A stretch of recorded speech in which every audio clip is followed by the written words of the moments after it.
अस्सलाम वालेकुम। आज जो चैप्टर हम डिस्कस करेंगे chapter number 4 data integrity and normalization. जो कंटेंट्स हैं इस चैप्टर के डाटा इंटीग्रिटी को डिस्कस करेंगे, types of data integrity, problems हमारे पास क्या आ जाती हैं एंटिटी या एट्रीब्यूट्स में, डेटाबेस और नॉर्मलीज कौन सी हैं। देन हम आ जाते हैं नॉर्मलाइजेशन की तरफ कि नॉर्मलाइजेशन क्या है, जो नॉर्मलीज हैं उनको कैसे रिमूव किया जाएगा, first NF, second NF and third NF। Data integrity and types of data integrity. Data integrity basically हम रेफ़र करते हैं डाटा की करेक्टनेस एंड कंसिस्टेंसी को।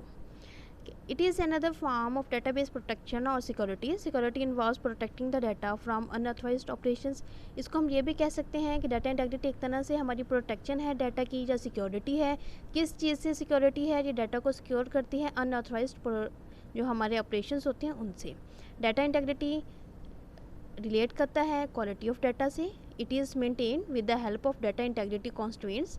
This constraints are the rules that can be applied to database so that the data can be entered into database. Basically जो हमारे पास data integrity constraints की जब हम बात करते हैं, ये वो रूल्स होते हैं जो हम अप्लाई करते हैं डाटाबेस पे, ताकि जो डाटा हमारा डाटाबेस में एंटर हो वह करेक्ट डाटा एंटर हो। Integrity constraints may be applied to individual data items within a single record or they may be applied to relationships between records. Data integrity जो constraints हैं वो एक single record पर भी apply किया जा सकते हैं, इसके अलावा बिटवीन रिलेशनशिप्स जो हैं डिफरेंट रिकॉर्ड्स पर भी अप्लाई होते हैं। एग्जाम्पल हम ये देखते हैं कि डाटा इंटीग्रिटी क्या है, कि क्यों हम कुछ इस तरह के constraints या रूल्स अप्लाई करते हैं ताकि डाटा करेक्ट एंटर हो। कि अगर एक टोटल मार्क्स हमारे पास 100 हैं और हमने उस पर कोई कॉन्स्ट्रेंट अप्लाई नहीं किया और ये ना हो कि ऑब्टेन्ड मार्क्स जो हैं वो मिस्टेकनली 105 एंटर हो जाए, तो ये हम कॉन्स्ट्रेंट अप्लाई कर देंगे कि मैक्सिमम मार्क्स से ऑब्टेन्ड मार्क्स कभी भी ज़्यादा नहीं होंगे। एक ये कॉन्स्ट्रेंट हो गया। दूसरा इसी तरह से इसके एग्जांपल हमारे वहाँ हम ये लेते हैं रजिस्ट्रेशन नंबर की, कि जितने भी ICS के स्टूडेंट्स होंगे उनका जो रजिस्ट्रेशन नंबर होगा वो ICS कैरेक्टर से स्टार्ट होगा। तो इस तरह से जब हम जो कॉन्स्ट्रेंट्स अप्लाई कर देते हैं उससे डाटा हमारा करेक्ट और कंसिस्टेंट हो जाता है। टाइप्स है हमारे पास डाटा इंटीग्रिटी की। फर्स्ट है एंटिटी इंटीग्रिटी। एंटिटी इंटीग्रिटी क्या है? एक कॉन्स्ट्रेंट है जो कि अप्लाई किया जाता है प्राइमरी की वैल्यू पे रिलेशन की।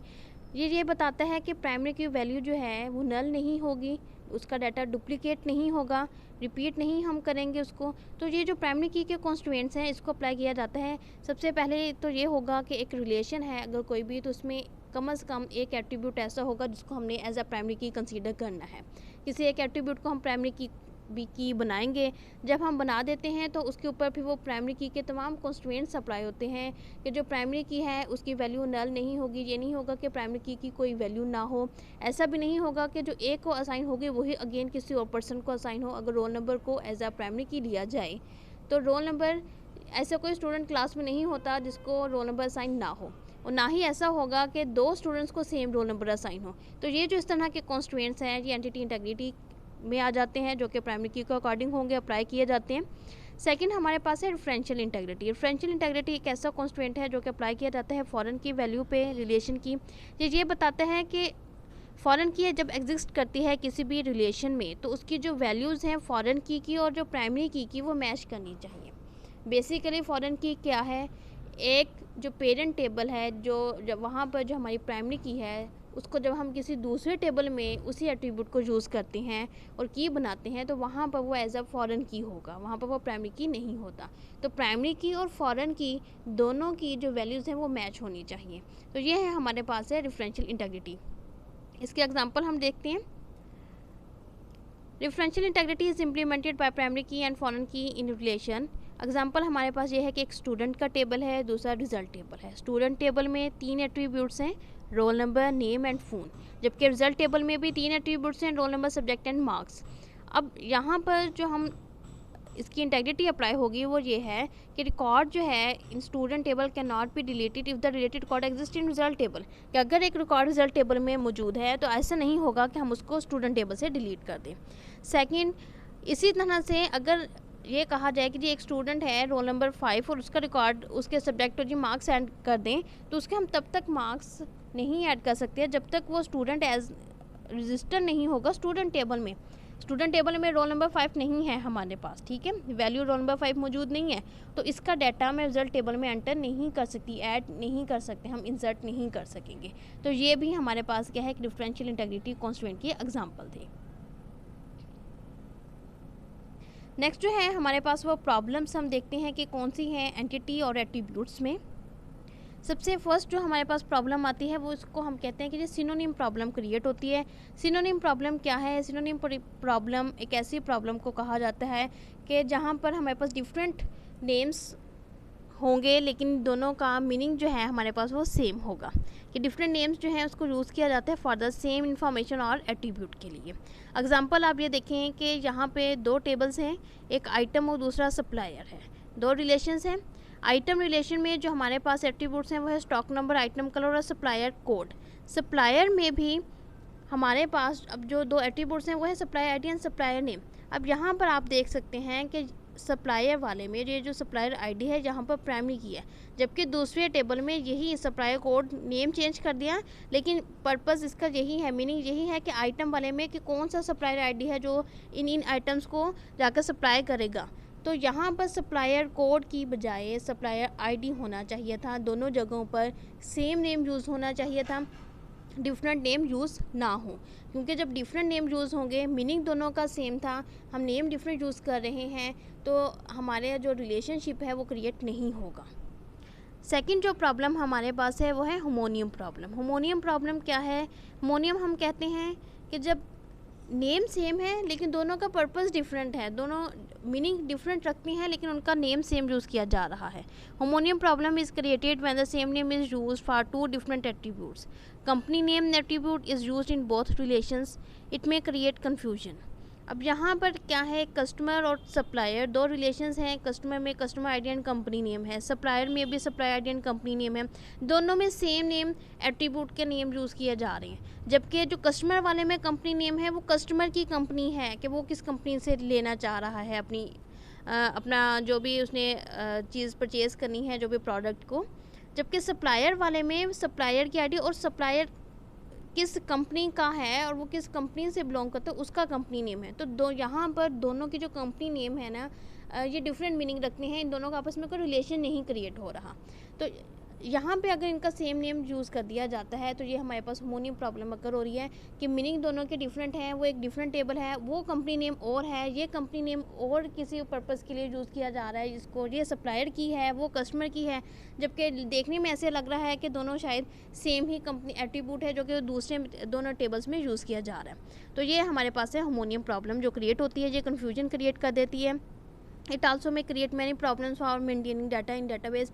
अब अगर हमने डाटाबेस में डाटा मेंटेन करना है, हम कहते हैं जी कंपनी नेम को में जाकर ये डाटा कर दे, तो वहाँ पर कन्फ्यूजन क्रिएट होगी कि कौन से कंपनी नेम में ये इन्फॉर्मेशन करनी है, क्योंकि दोनों कंपनी नेम्स में जिनकी वैल्यूज़ होंगी वो डिफ़र करेंगी। थर्ड जो प्रॉब्लम हमारे पास है वो है रिडंडेंट इंफॉर्मेशन की। रिडंडेंट इन मीन्स अननीडेड और अननेसेसरी, यानी कि डाटा रिडंडेंसी आ रही है, डुप्लीकेशन आ रही है, एक दफ़ा डाटा आ गया है तो उसकी बार बार जो रिपीट वो ना हो, उसको डुप्लीकेट ना हो, यानी कि अननेसेसरी टाइम हमारे पास शो ना हो, तो ये हम कहते हैं कि ये रिडंडेंट इंफॉर्मेशन है। ये प्रॉब्लम क्रिएट होती है जब हमारे पास सेम इंफॉर्मेशन जो है वो मैनी टाइम्स आ जाए, एक से ज़्यादा मरतबा जब एक ही इंफॉर्मेशन रिपीट हो तो उसको हम कहते हैं कि डाटा हमारा रिडंडेंट हो रहा है। यहाँ पर एग्जांपल है एम्प्लॉय टेबल की। एक एम्प्लॉय हमारे पास टेबल है जिसमें employee ID, employee name, employee age and employee date of birth. अब यहाँ पर आप देख सकते हैं कि जो एट्रीब्यूट्स हमने यूज़ किए हैं 4 हैं। एम्प्लॉय एज जो है और एम्प्लॉय डेट ऑफ बर्थ दोनों में रिडंडेंसी आ रही है। किस तरह से कि डेट ऑफ बर्थ से हम एज फाइंड कर सकते हैं, अगर हमें डेट ऑफ बर्थ मालूम हो तो हम एज उसकी फाइंड आउट कर सकते हैं करंट डेट के अकॉर्डिंग, ठीक है। या तो हम एम्प्लॉय डेट ऑफ बर्थ लें या हम एम्प्लॉय एज मालूम करें, दोनों एट्रीब्यूट्स का एक उससे इन्फॉर्मेशन लेना ज़रूरी नहीं है, क्योंकि डेट ऑफ बर्थ से भी हमने उसकी एज ही कंसीडर करनी होती है कि उसकी एज कितनी है, और एज से भी हमने एज ही मालूम करनी है। तो सेम डाटा जो है वो रिपीट हो रहा है। यहाँ पर भी हम क्या करते हैं, हम ये प्रेफर करते हैं कि एम्प्लॉय एज को स्किप कर दिया जाए, just employ date of birth ही मालूम कर ली जाए। तो ये जो इस तरह की रिडंडेंसी है इसको रिमूव किया जाता है। देन हमारे पास आता है mutual exclusive. Mutual exclusive data में क्या है कि two events are said to be mutually exclusive, they can not occur at the same time. अगर वो सेम टाइम पर अकर नहीं कर रहे तो हम कहते हैं जो म्यूचुअली एक्सक्लूसिव है। कि mutually exclusive data problem is created when the values of attributes are stored as true और फॉल्स, समटाइम्स ट्रू और more, such attributes can not be true और false at the same time. अब mutual exclusive में यह है कि दोनों values में हमारे पास एट्रीब्यूट्स है, उसमें या तो वैल्यू वो ट्रू होगी या फिर वो फॉल्स को हम उसको कंसिडर करेंगे। ट्रू में क्या है, अब यहाँ पर प्रॉब्लम क्या क्रिएट हमारे पास हो रही है, एम्प्लॉय आईडी और एम्प्लॉय नेम, एम्प्लॉय मैरिड और एम्प्लॉय सिंगल। अब वो एक जगह पर एम्प्लॉय मैरिड में वो करेगा कि जी नो करता है और एम्प्लॉय सिंगल में वो येस करे, ये दोनों डिपेंड कर रहे हैं ना। म्यूचुअल हम कहते हैं, ये म्यूचुअल एक्सक्लूसिवनेस वो आ जाता है जहाँ पर डिपेंडेंसी आ रही होती है। अब यहाँ पर एक में दोनों में ट्रू होना चाहिए था, एक में येस है एक में नो हो रहा है, या अगर हम वाइस वर्सा करें तो एक में नो होगा एक में येस होगा। तो बेहतर है कि इस तरह की सिचुएशन से या इस तरह के एट्रीब्यूट्स क्रिएट करने की बजाय हम एक ऐसा कोई एट्रीब्यूट क्रिएट कर दें कि जिसमें हमें एक सिंगल वो इन्फॉर्मेशन प्रोवाइड कर दी जाए, इस तरह की कन्फ्यूजन क्रिएट ना हो।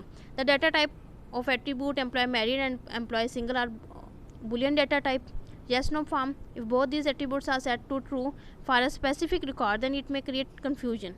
अगर हम दोनों को ट्रू कर देते हैं, मैरिड में भी yes और सिंगल में भी yes, तो एक कन्फ्यूजन क्रिएट हो रही है ना, मतलब चीज़ें क्लियर नहीं होती।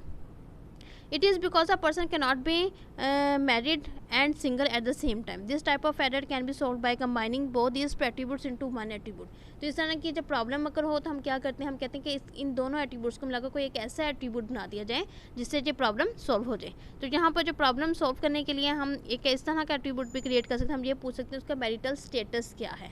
तो मैरिटल स्टेटस में वो खुद बताएगा कि वो सिंगल है तो वो एस लिख दे, वो मैरिड है तो वो एम कर दे। तो यहाँ से चीज़ें हमें क्लियर हो जाएंगी कि एक सिचुएशन हमारी जो एम्बिग्विटी थी, जो कन्फ्यूजन थी, वो रिड्यूस हो जाती है, वो कम हो जाएगी।